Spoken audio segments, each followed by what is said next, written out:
If you know why karma exists, then you can make karma work for you and become your friend. Now, we love to do this. Now, if you want to know why karma is, you have to go back in time. In fact, you have to go back before time. So sometimes I was thinking maybe I would start the lecture like this. Some stories start off with once upon a time. Some stories start off with in the beginning. But tonight's story starts off with before the beginning. Before the beginning, before there was even such a thing as time or karma or anything else, there was what Vedanta Sutra calls ekam, which is a simple Sanskrit word, means one. There was just one thing. So, that one thing did something spectacular. And I want to see if you could guess what it might be. Let's think, what time do you guys usually wake up? Let's say it's 4 a.m., 8 a.m., 12 a.m., in my case 1 p.m. So your alarm goes off, you wake up, there's nobody there. You go outside, there's nobody there. There's nobody else in the world except you. How would you feel? Ooh, lonely. That was exactly the word I was looking for. I was wondering if I'd have to beat around the bush to get to it. Lonely. And what would you wish for the most out of anything? People. Other people. You would actually not want to be alone. There's a lot of good science fiction on this topic. You can explore that. The man, the time stood still and all this stuff. He wakes up, there's nobody else there. And at first he thinks, oh, this is great. I can go to the mall and get everything I want. I can get my Ferrari. I can get all this stuff. And then, but after a while you just get lonely and you wish, I wish these people that were so annoying before, I wish they were back. So what do you think the first action by the one, before time began, what do you think the first action was? Make somebody else. And so that's why the Vedanta Sutra says, Eko, Bahu. Bahu is the opposite of Eka. Bahu means like a lot. Not just 2, 3, 4, like many. Eko Bahu Syat. This is like an important little sutra, if you want to know Indian philosophy. The one becomes many. Before time began, the one became many. It was sort of like an occult, supernatural Big Bang. You know how we think there's a Big Bang at the beginning of creation? There's a Big Bang at the beginning of spiritual creation as well. The one is like a singularity. And all of a sudden, the one's like, you know what? This is kind of cool. I exist and everything, and this is great. Wow, I'm full of bliss, but who knows about me? There's nobody to share this with. I need to explode. Then the one becomes many, many, many, many. Became you, and you, and you, and you, and you, and you. All of you.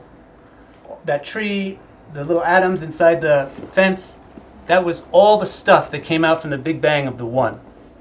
The one became many. And all these things came into being. All of us came into being. Why did the one become many? You already know. But just so you know, I'm not making it up. The Vedanta Sutra answers the question. Why? Why did the one become many? Because Anandamaya Abhyasa. You probably know what the word Ananda means? Yes. Bliss. God, I think I'm getting old, but in the old days there was an announcer on MTV named Ananda. You probably don't. I used to be able to say that in class. And people would relate to it. Anyway, Ananda means bliss. Anandamoy means things of bliss. Abhyas, that means to search for. Why does the one bother to become all of us? Because the one was searching for happiness, for pleasure, for bliss. Because by yourself, you cannot really experience the full potential of bliss. The full potential of bliss comes only when there's people to share things with. So, if you just know that little story, that the one became many for the sake of enjoying happiness, if you just know that story, you can actually stump all the Kierkegaards and all the philosophers when they say, what is the meaning of life?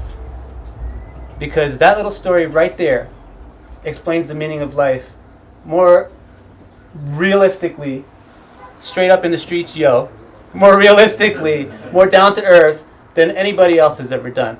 The meaning of life is to have pleasure and happiness.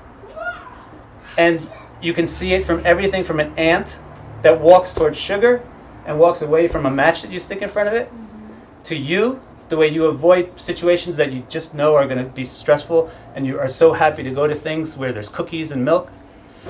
It's just our natural instinct. The natural instinct of life is to move towards pleasure and move away from pain, because that's the purpose of life.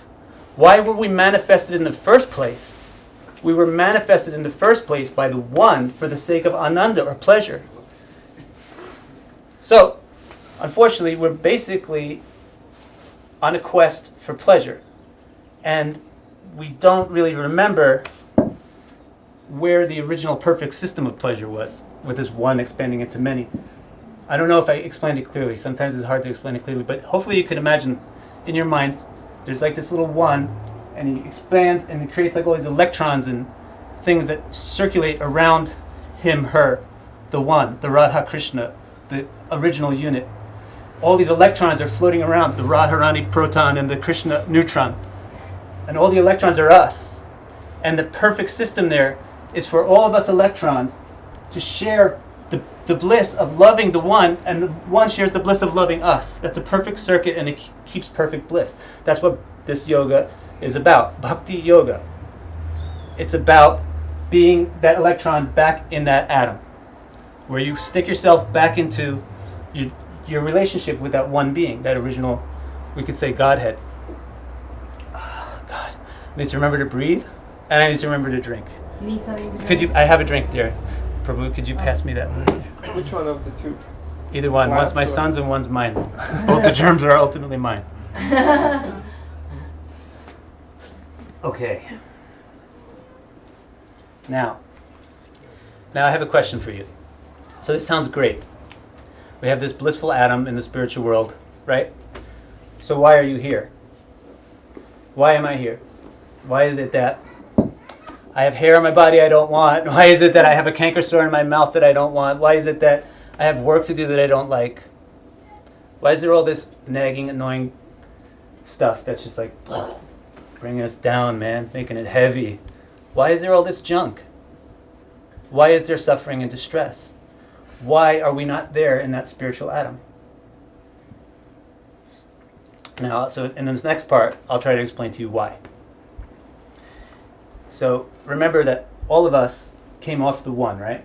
We are actually like little explosive parts from the original one, the original being.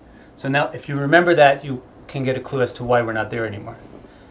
If you like to do science, I know my son would be totally into this. You can go to the ocean here. And let's say the ocean is like the one, the original being. You can go to Pacific Beach and you can take a little dropper and you can suck out a little sample of the water there. Put it in a little test tube. Then go up to Long Beach where all those boats are spilling their oil at the port. Take a sample there. Keep that. Go to like Easter Island or Hawaii. Take some samples of that water. Go to New Jersey if you dare. Take some of that water.